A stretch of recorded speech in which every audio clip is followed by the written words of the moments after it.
안녕하세요 친구들. 오늘도 3학년 수학서술형 36쪽, 37쪽 함께 풀어보겠습니다. 서술형을 탐구해 보면 보기에 있는 것을 이용하여 나눗셈 문제를 만들고 풀어보시오. 5점짜리 문제입니다. 보기를 보면 구술이 45개, 구술이 9개 이렇게 보기가 나와 있습니다. 이런 경우에는 문제를 만들 때 구술 45개를 한 봉지에 9개씩 담으려고 합니다. 그래야지만 여기도 구술이 되고 이것도 구술이 되기 때문이에요. 구술을 모두 담으려면 봉지는 몇 개가 있어야 합니까? 그래서 그 나눗셈의 몫은 봉지가 되는 것이에요. 풀이를 보면 45 나누기 9는 5이므로 봉지는 5개가 있어야 합니다. 평가 기준을 보면 문제 바르게 만들면 3점, 풀이가 바르면 2점, 그래서 5점이 돼요. 28 나누기 7을 이용하여 문제 2개를 만들고 풀어보시오. 문제 2개를 만들고 풀어보시오.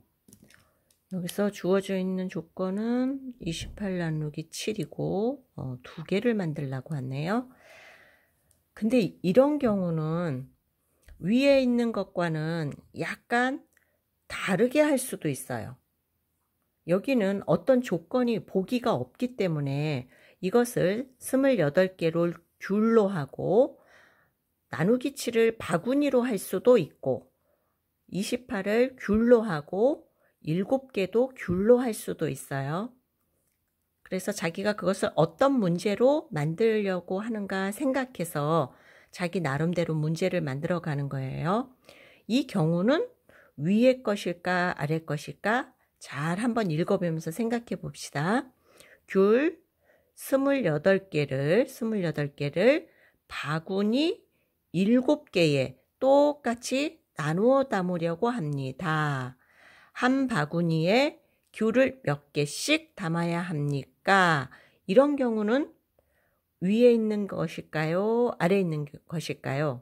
당연히 바구니라 그랬으니까 위에 있는 경우겠죠. 이렇게 묶음으로 묶어서 한 바구니에 들어가는 귤의 개수를 알아내는 그러한 나눗셈과 또 여기는 어떤 걸까 또 한번 볼까요? 이것은 귤로 하지 않고 사탕으로 한 경우인데 사탕 28개를 7일 동안 7일 동안 이러면은 위의 경우와 같을까요? 아래와 같은 경우일까요? 이것은 7일 동안 똑같이 나누어 먹으려고 합니다. 라고 한 것은 7일이라는 것은 이렇게 묶음 단위예요. 그렇기 때문에 위에 있는 것과 같은 형태죠. 여기 위에 있는 것과는 전혀 다르지만 그래서 매일 몇 개씩 먹어야 합니까? 28 나누기 7은 4이므로 매일 4개씩 먹어야 합니다.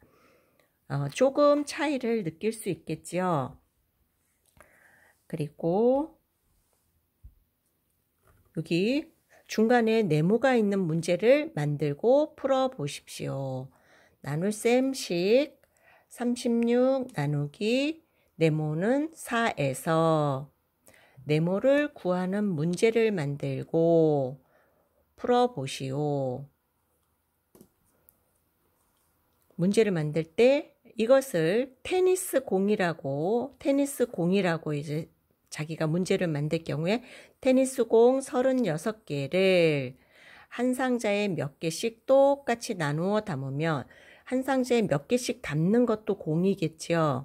테니스 공. 그래서 36개를 몇 개씩 나누어 담으면 그리고 이 끝에 나오는 몫이 이게 상자가 되겠어요. 그래서 4상자에 담을 수 있습니다. 그럼 한 상자에 몇 개씩 담아야 합니까? 라고 문제를 만들 수 있고 이것을 풀어보면 36 나누기 네모는 4에서 네모 곱하기 4는 36 네모는 9이므로 9개씩 나누어 담아야 합니다. 이렇게 풀이 과정을 쓰면 돼요. 서술형을 정복해 가자면 보기에는 장미가 있고 그리고 56, 장미가 7개. 그러니까 이것은 위에 있는 유형하고 같은 문제로 만들고 풀이 과정을 쓰면 되고, 두 번째는 잘 살펴보면 여기 있는 것을 연필로 하고 연필로 할 수도 있고, 또 여기서 연필 말고 어떤 어린이에게 나누어 줬다라던가 이렇게 해도 되고, 그것은 자기가 선택해서 할 수 있어요. 선생님 같은 경우에는 한 사람에게 몇 자루씩 나누어 준다 이렇게 문제를 냈거든요. 친구들은 자기가 어떤 걸로 해야지 라고 마음 먹고 마음대로 문제를 풀어가면 돼요. 그리고 세 번째 문제는 여기는 선생님이 한번 이 18을 카드 몇 장 이렇게 한번 생각해 보려고 그래요. 카드가 18장 있다. 그리고 이것을 3장으로 하지 않고 3명의 어린이, 그러니까 이 묶음 단위로 생각해서 문제를 한번 만들고 풀어 보았어요. 친구들도 비슷비슷하고 그게 그 문제인가 라고 생각할 수 있지만 이거는 꼼꼼히 잘 생각하면서 풀어야 돼요. 그래야지 나중에 문제가 나왔을 때 그것에 대한 적절한 대답을 할 수가 있게 되거든요. 친구들 오늘도 수고 많았어요.